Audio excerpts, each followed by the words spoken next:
On June 11th, 1982, E.T. entered Elliot's toolshed and into the hearts of humans across the world. Roger Ebert famously said that the Steven Spielberg-directed film was not simply a good movie, it is one of those movies that brush away our cautions and win our hearts. President Reagan and First Lady Nancy screened the movie at the White House, and while watching, the president reportedly looked like a 10-year-old kid.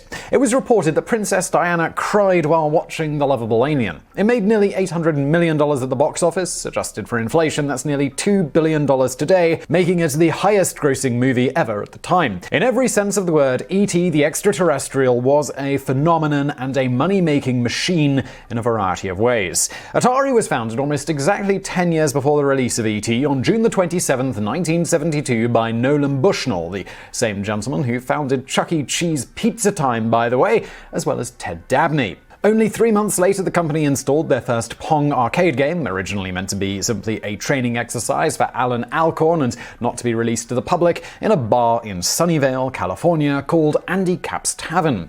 From the end of 1972 through the 1970s, Atari installed upwards of 35,000 machines in bars, bowling alleys, and arcades in the United States alone, not to mention thousands more around the world. In 1975, Atari released Home Pong. Yep, that's Pong you could play at home, through Sears just in time for the holiday season. It sold 250,000 units in its first year.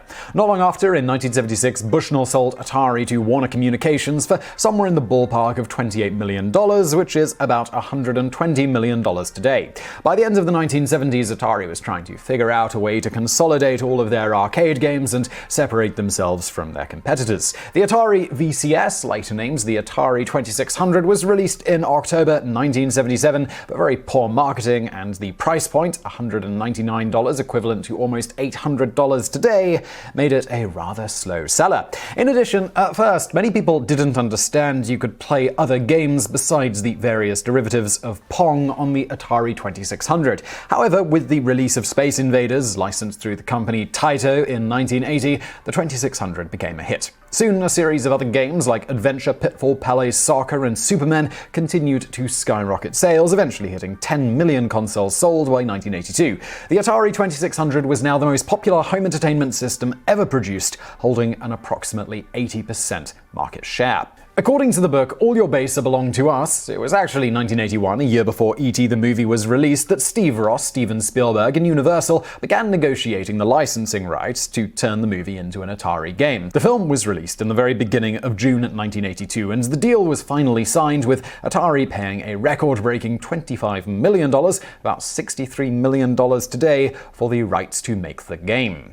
They gave the task of designing and programming said game to Howard Scott Warshaw, who had already produced the mega hits Raiders of the Lost Ark and Yar's Revenge for Atari. Everything seemed to be going well, except for one thing. As so often happens to programmers, upper management had promised the software, in this case a game, could be done in almost literally no time at all, ready for release by the 1982 holiday season. That meant the deadline would have to be September the 1st to make sure that it could hit shelves by December, giving Warshaw about 6 weeks to create, code, and test a game from scratch. For reference, a typical Atari game took at least 6 months to a year to fully design, write, and program. Unsurprisingly from this, to get Warshaw to agree in the first place, Atari had to offer him about $200,000, that's about $500,000 today, for the couple of months' work, as well as a free vacation to Hawaii after he was done. In order to speed up production, Atari had to skip audience gamer testing, usually an essential part of game development, and Warshaw basically had to come up with the concept of the game and general play right on the spot and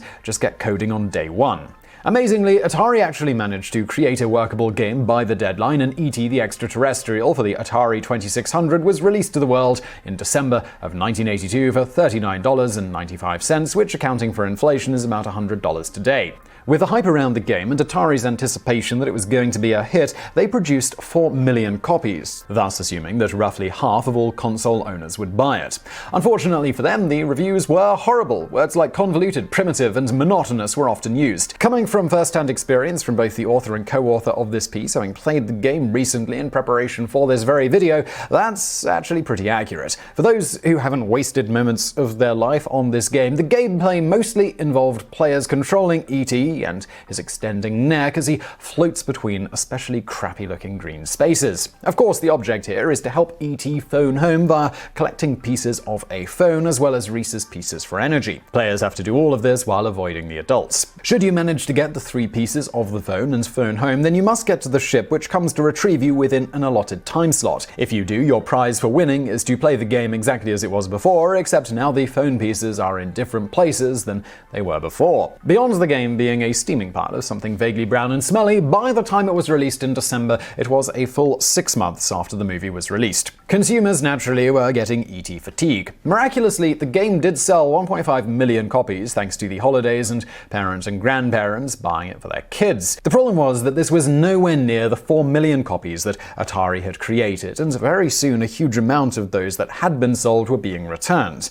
How many? Well, Atari CEO Ray Casa stated that all but 500,000 copies got returned, leaving them with 3.5 million on hand and a whole lot of angry businesses that Atari sold their product through. Additionally, other games such as Pac-Man were on hand with no purchases to be found. Now, at this point, you might be wondering how they could have possibly had a ton of extra Pac-Mans given it sold a whopping 7 million units despite poor reviews. Well, it turns out that even though there had only ever been 10 million Atari 2600 sold at that point, and presumably a lesser number in use, Atari actually had 12 million copies of the game made. The result was an extra 5 million copies that they couldn't sell. And so it was that Atari decided to bury the evidence of their screw-ups, quite literally. Somewhere between 10 and 20 semi-trucks rambled into Alamogordo in New Mexico in September of 1983. They were carrying the discarded remnants of the most expensive video game licensing deal in history up to that point, among a lot of other mistakes. The trucks went to the city's landfill and dumped the unsold E.T. video game cartridges into a hole in the ground. Funnily enough, news accounts at the time reported it was a bit like Christmas for kids in the nearby small town of Alamogordo, who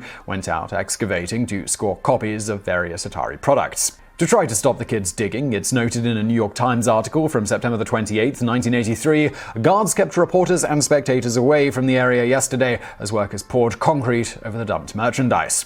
For many years, despite reliable documentation like the New York Times, people believed that this burial was an urban legend, including Howard Scott Warshaw himself. In an interview with the AV Club in 2005, when asked if the landfill story was true or false, Warshaw answered, "I say false." But Warshaw wasn't correct. It did, in fact, happen. On April 26, 2014, financed by Fuel Entertainment and Xbox, who were producing a documentary about the video game crash that followed directly after, a team of excavators uncovered many E.T. games, among others, buried in a landfill in the New Mexico desert. While the boxes were not intact any longer, many of the cartridges were, for all intents and purposes, in okay shape. As for how many were found, filmmakers only managed to dig up about 1,300 cartridges. This was because the city itself wasn't too keen on the project and gave a digging permit of just 1 day, with only a few hours of actual digging taking place. That said, according to one former Atari employee, James Haller, who helped organize the landfill dumping in the first place, he estimated the actual number of games cartridges of various types buried there to be closer to 730,000, though what Atari did with the many millions of other cartridges is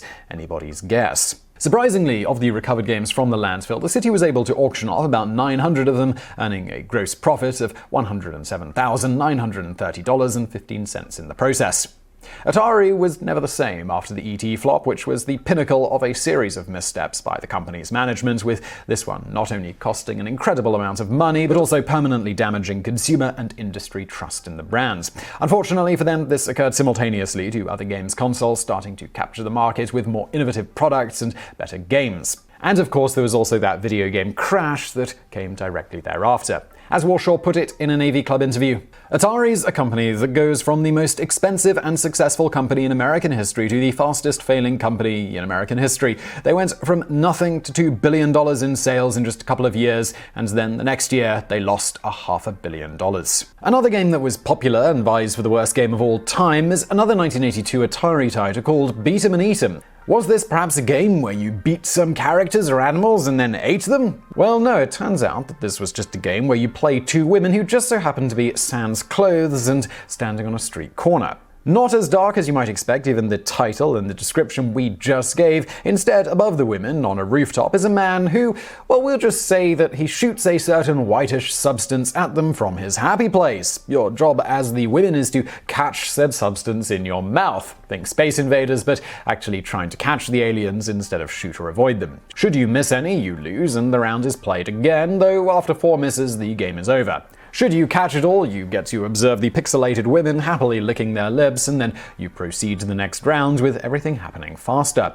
Funnily enough, when you get to 69 points, you get an extra turn, which allows for an additional miss. Doubling down on this gem of a game is another by the same makers called Philly Flasher, where 2 men stand below and try to catch breast milk squirted them from a woman above. Should you successfully catch it all in your mouth, you get the honor of watching the men play with themselves. Yes, really. Moving swiftly on, Bushnell's inspiration for creating Chuck E. Cheeses occurred when he noticed that while Atari could generally expect to make between $1,500 and $2,000 for every coin-operated arcade machine they sold, the person buying them could reliably expect the machine to generate 10 times that amount during its lifetime. In Bushnell's own words, "It didn't take rocket science to say I'm on the wrong side of the equation." Just as a quick aside here, for those of you already heading to the comments, contrary to popular belief, Showbiz Pizza Time did not come before Chuck E. Cheese's, it was the other way around. In any event, after a little research, Bushnell concluded that maximizing profits from arcade games and the like was all about securing a location and having a captive audience, 2 things he reasoned could be easily achieved with a restaurant. Bushnell's idea was to then create a restaurant where food was, as he described, an ancillary service, and the real draw was the games and entertainment. Towards this end, Bushnell decided that his restaurant should sell pizza, reasoning that it would be impossible to screw up such a simple foodstuff as long as the ingredients were good, and the time it took to make it would be just more time for the kids to play the games. According to Bushnell, the working name for his pet project was originally Coyote Pizza. As such, he bought a coyote costume that he saw at a trade show, which he then sent to his engineers with a note instructing them to shove a robot inside it and make it talk. Unfortunately for Bushnell, what he thought was a coyote costume turned out to actually be a rat costume, which his engineers dutifully pointed out when he asked them, "How's the coyote coming?" At this stage of the game, Bushnell decided it would be easier to rename the restaurant than, send the costume back and get a different one, so he told his marketing team that he now wanted to call the restaurant Rick Rat's Pizza. The marketing team, according to Bushnell, had a fit. You can't call a restaurant a rat place. People think rats are dirty. It's not going to work. Bushnell's response was to tell them to pick another name if it was such a big deal, adding, "I don't give a what it is, but it has to be happy." The name they eventually settled on was Chuck E. Cheese's, apparently because you have to smile a couple of times while saying it. Amazingly, the scheme worked and the chain exploded in popularity, even after a pretty catastrophic fall in more modern times when the games and entertainment there became more than antiquated. The company still managed to sell for just shy of $1 billion in 2014, with the new ownership taking steps to modernize the whole affair, and well over 600 locations are still in operation worldwide today.